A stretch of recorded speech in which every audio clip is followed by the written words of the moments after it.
Tuscaloosa Fire Rescue has been requested to deploy with Alabama Task Force 1. Our Swiftwater team with urban search and rescue capabilities has been requested. At this time, Texans are facing severe challenges due to the recent weather events.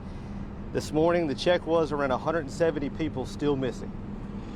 Our teams are trained and ready to help locate those and help those in need.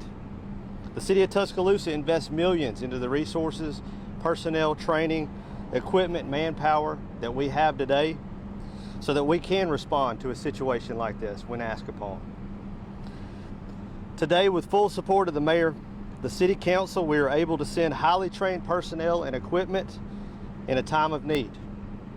When this process began, I talked to Mayor Maddox, advising him of the process, the ask that we were potentially going to be called upon, and without hesitation, his response was, they came to help us in our time of need. Let's do what we can to help them.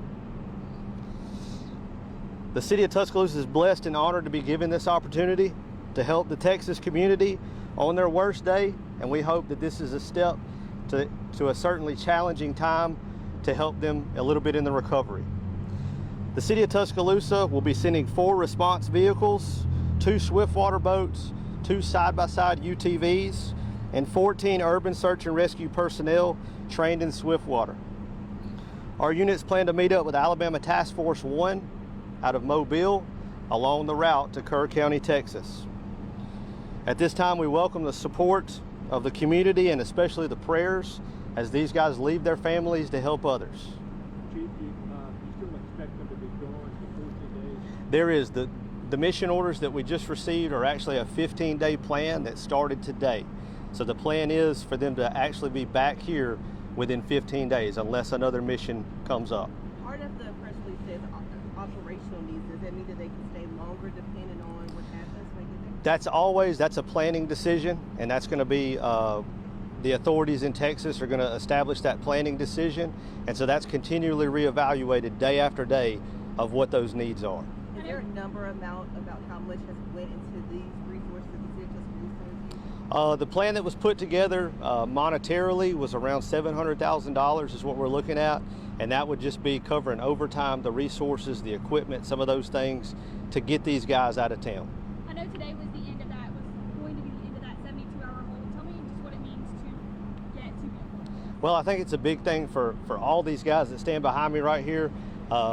They train day in, day out. This is not something that they started this week training for or preparing for. These guys have been working their entire careers to get to this point, and to have this opportunity is big for us as a department.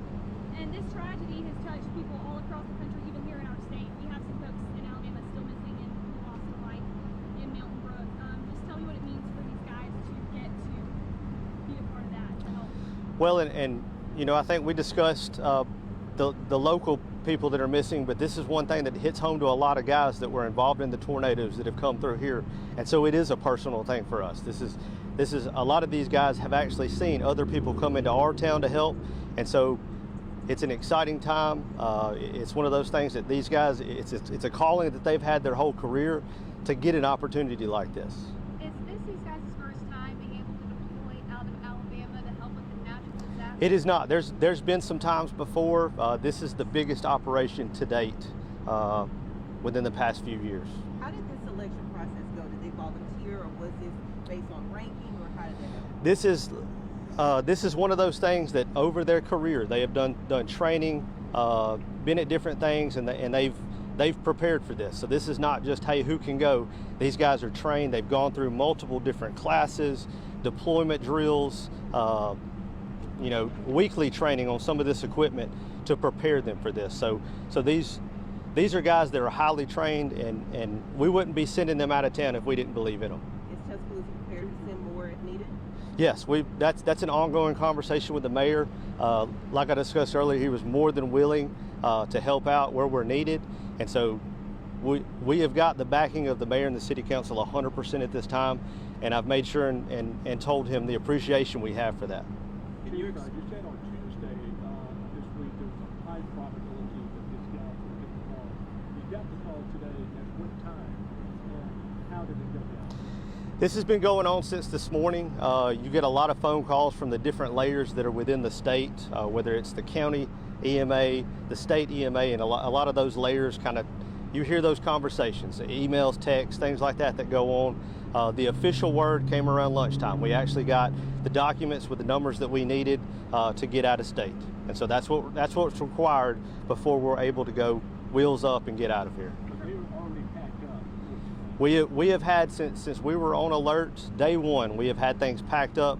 These guys have actually been in and done some additional training to get them ready for this response. I know that some of the floodwaters have kind of resided, but there's still a lot of debris. Talk a little bit about the difficulties. There is. There are still water issues that are there. We're not sure what the forecast is going to look like and how many days that they're going to be there, what they're going to encounter, but there's still a chance of some of that water rescue scenarios. A lot of the debris and things like that just make it very difficult to even find victims. And so that's what these guys are trained in with the equipment that we have. That's what they'll be focused on. Is there any way the community can support these guys while they're deployed in Texas or when they come back home after this is over? I think this is one of those things that like I said in the press briefing, we always welcome the support, especially the prayers, that as these guys leave their families aren't on hold, right? I mean, kids still have things to do, ball games, issues like that. And so families are going to have to take up that as these guys are gone. And so just those prayers and especially their safe travels to get where they're going. And tell us just a little bit about some of these guys on the team. I can see that you've got 14 of them here. I know some of them have been doing this for years and years, and some of them look very young. Right. And these are guys ranking everywhere from captain all the way to firefighter. And so we have all ranks represented here. Some of those will be team leaders, which are your higher ranked guys that have those seasoned experience at doing some of this. And so they will be the team leaders. This team right here will be broken up into 3 different teams. And so we have captains, lieutenants, sergeants, and also firefighters here. Collectively, I guess they have over 100 years of experience in this kind of stuff. Right, I would say at least 100 years between this right here. I haven't done the math on it, but enough experience. And like I said before, these guys are going out of town because we believe in them. I was going to ask, can you explain maybe a little bit about what the day-to-day process will look like while they're gone, like what they'll be doing hour by hour, day by day? That's one of those things that until you actually get to deployment and actually on site, you don't know what they're going to be doing. Now, every morning they'll be checking equipment, getting their resources ready, and they'll be planning sections and things like that go through to look at what areas were covered on a specific day. And so they may be assigned different regions or different missions within that.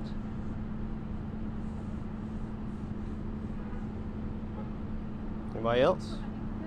All right. How proud of you are of this team right here behind This is a big deal. This is one of those days that these guys have trained a long time for this. This is a proud moment for Tuscaloosa and a really proud moment for the fire department. So. Super good. All right. Thank you, Chief. Thank y'all.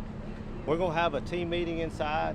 I don't care if y'all get still shots and things like that, but give them a little bit of space if we can, just to have their team meeting and kind of go over some stuff before we get out of here. But So. they leave today at 3, right? Yes, sir. We're about to, as soon as we have the team meeting get going, that's when we're about to head out. You said no audio. No audio. Yep.